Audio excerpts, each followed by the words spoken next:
There's a guy. They're not going to do it. I'm just going to tell you right now, they're not going to do it. But I would love to see him in stripes. Big fan of his. He's a running back. Awesome. He's a running back. He's in Dallas right now. His name is Tony Pollard. I love Tony Pollard. Again, they're not going to do it. But you do, or if we're just talking about Atlanta fantasy of players that we would like to see in stripes, that's a guy that I've always appreciated his game. I always like what he brings to the table. And I'm just not sure if Dallas will be able to keep him, especially with what they have coming up on the books. This is not going to happen because the Ravens aren't going to let him walk. But just like I'll wax poetic about Justin Madibuike and how disruptive he has been on the interior. He's taken steps every single year for the last 3 seasons, and now he's one of the best interior disruptors in the NFL this season. He's killing it. Right under the list that we were looking at too, Christian Wilkins, Miami. I like that fit a lot too. You know, Marin Hobby kind of came over from there, a different regime and everything still.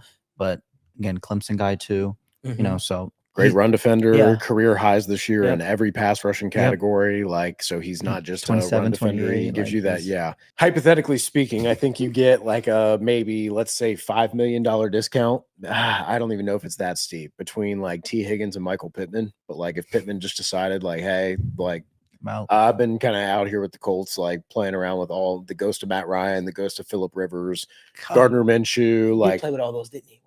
I don't want to wait, you know, I don't want to bank on Anthony Richardson. Like, you know, I want to get paid. Like, if you're looking for someone, I think with the production that he's had, like, I think there's an argument that you could pay him less than T. Higgins, but I still think is like of that quality of receiver. Like, more realistic veteran, Danielle Hunter.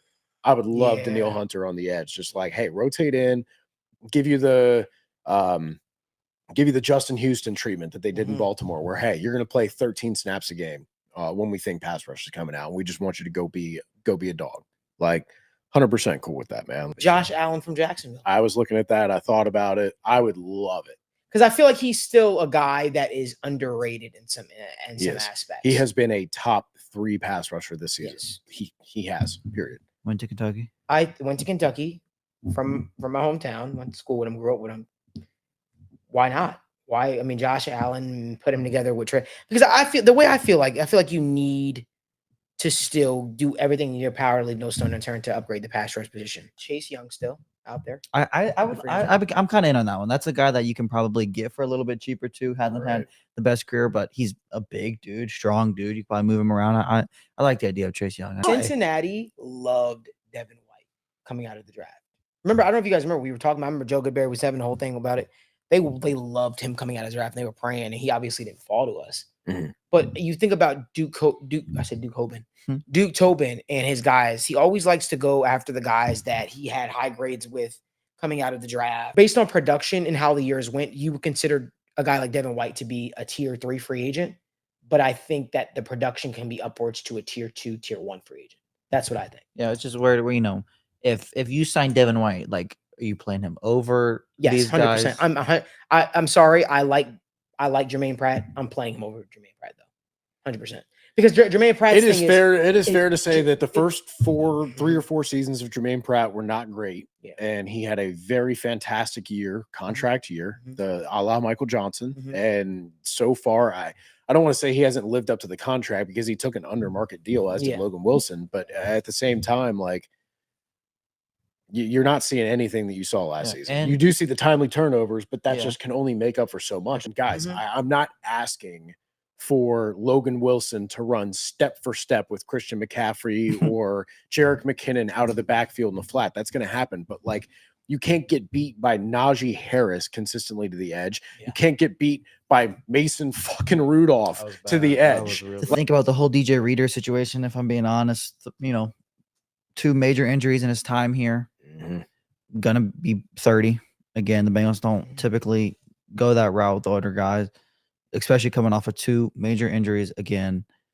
And if he, you know, I think they'll bring him back. Maybe it'll be cheaper for him. But I mean, if he walks or he declines, I mean, you need somebody in that room that can produce. Or Dalton Schultz. I mean, it's for him. It's going to come down to what kind of contract he wants. I mean, I think he's proved he's good again after Dallas. It wasn't just a Cowboy thing. Now it's not just a Texan thing. Is he going to want a longer term deal now because he's 27? You know, I don't know if the Bengals will give that to him if he wants to come play for another Well, that's the thing is 1-2 year like, so deal. he signed for what, $6 million on 1 year. So I Yeah. mean, hey, if they come to him and say, hey, we'll sign you for 3 years, $21 million, I'd be in on $23 that. million, you know, Yeah, like give him the I'm cool Cheeto for deal. that. Yeah, Mhm. I'm You cool know, for like that. your Cheeto Yeah. comes off the books, you just give Yeah. that money to Schultz. Would you re-sign him this offseason? Would you extend him this 100%. offseason? I would too. Look, there is really No question. there's no advantage if you have the money sitting around to not extend a rookie contract player as soon as possible, because what that does is, let's say you owe them $5 million a year for each of the next 2 years, right? Because of their rookie deal. Then you can sign them to a $100 million contract, but put 20 million of those dollars into each of those rookie years still. So instead of 5 million, you pay them 25 million, but that changes the cap hit on the back end from, oh, we would have to pay him 35 or 40 million to get this in here. Well, now you're paying them 25 just for 5 straight years. Right. So it helps you out in the long run 100%. Yes. So if you have any idea or inkling, which obviously you're going to bring back Jamar Chase, right? So Of like course. you absolutely should have this deal done as soon as possible to try and prorate that cap to like make things work Yep. nicer. But yes, they should be aggressive with their cap space. What are you holding it for?